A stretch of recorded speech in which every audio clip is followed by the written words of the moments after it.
Bonsoir à tous, on commence ce journal du Mercato en France avec le LOSC qui fait encore l'actualité.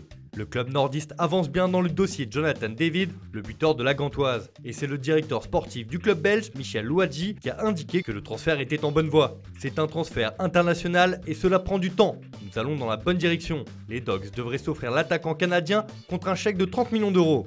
De son côté, le Stade Rennais espère réaliser un gros coup pendant ce mercato.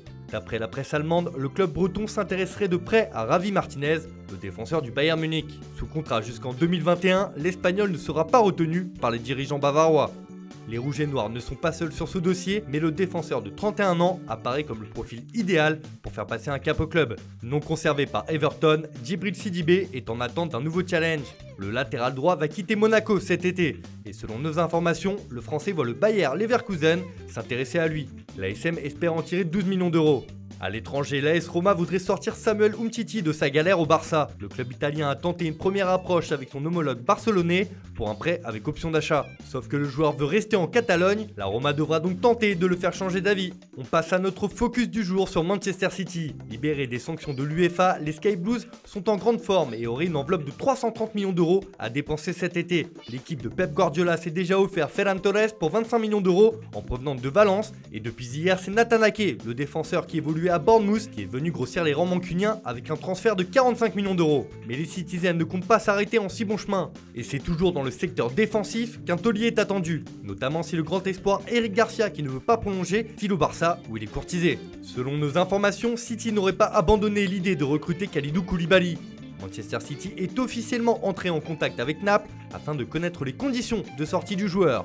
Les deux parties doivent d'ailleurs se rencontrer la semaine prochaine pour définir les contours de ce transfert. Le Sénégalais verrait lui d'un bon œil un départ en Première Ligue, affaire à suivre. Si cette piste venait à ne pas se concrétiser, les vice-champions d'Angleterre ont un plan B qui mène à Diego Carlos, le joueur de Séville. Mais là aussi, il faudra sortir le carnet de chèques puisque les dirigeants andalous ne lâcheront pas l'ancien du FC Nantes pour moins de 60 millions d'euros. Sur le flanc gauche de la défense, City a coché le nom de Ryan Aït-Nouri, le joueur du SCO d'Angers. Depuis quelques jours, le nom de Sergi Roberto revient avec insistance du côté de Manchester. Le profil polyvalent de l'Espagnol séduit énormément Pep Guardiola, mais l'agent du joueur a démenti ces derniers jours un départ du Barça. Mais c'est aussi en attaque que Manchester City pourrait frapper fort afin de remplacer David Silva, qui a annoncé son départ et pourrait rejoindre la Lazio, et aussi de soulager le vieillissant Sergio Agüero.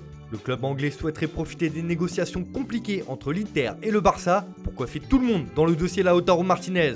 Mais l'attaquant qui plaît réellement aux décideurs mancuniens s'appelle Joao Félix. Le Portugais n'a pas réalisé une grande saison avec l'Atlético de Madrid et Manchester City pourrait poser un peu plus de 110 millions d'euros pour s'attacher ses services. Bref, ça s'agite dans tous les sens à Manchester.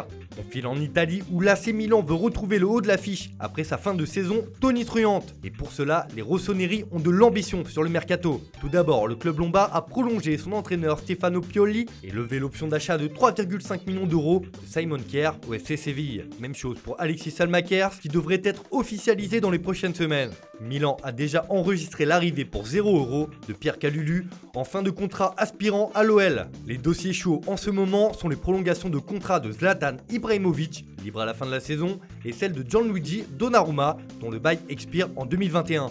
Et les négociations sont en bonne voie puisque les deux joueurs devraient trouver un accord rapidement avec leurs dirigeants. Après avoir réglé ces cas, il sera temps de se pencher sur les arrivées. Et les Milanais sont ambitieux. En défense tout d'abord, Serge Aurier serait déjà d'accord pour rejoindre les rossoneri, à moins que Milan ne jette son dévolu sur Denzel Dumfries, le joueur du PSV Eindhoven. Wesley Fofana serait aussi dans le viseur du Milan, qui aurait proposé 20 millions d'euros pour le recruter. Selon nos informations, Jean-Claire Todibo est l'une des pistes envisagées par les décideurs du club italien. Eric Bailly a été proposé, mais les dirigeants souhaiteraient plutôt recruter Nikola Milenkovic de la Fiorentina. Le Serbe sera lâché par la Viola contre un chèque de 30 millions d'euros. Au milieu, plusieurs pistes sont étudiées, mais l'écurie italienne ne versera pas plus de 30 millions d'euros pour se renforcer. Milan pourrait donc rapatrier Timothy Bakayoko, déjà prêté par Chelsea lors de la saison 2018-2019. Mais c'est surtout le joueur de Benfica, Florentino Luis, qui est érigé comme cible prioritaire à ce poste.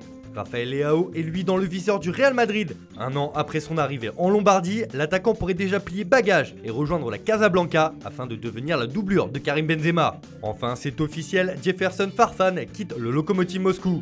Le Péruvien de 35 ans n'a pas trouvé d'accord avec ses dirigeants pour prolonger l'aventure. Adolfo Guesch tente sa chance en Europe. L'attaquant quitte le club argentin de San Lorenzo et s'engage en faveur du CSKA Moscou.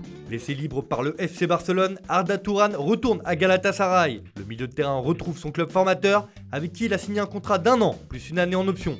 Prêté cette saison à l'Inter par Manchester United, Alexis Sanchez s'engage définitivement avec le club lombard. Le Chilien arrive libre et a signé un contrat jusqu'en 2023.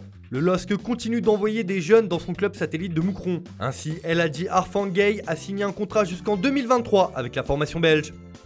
Voilà, c'est tout pour aujourd'hui. Bonne soirée à tous et rendez-vous dès demain pour de nouvelles informations sur le Mercato.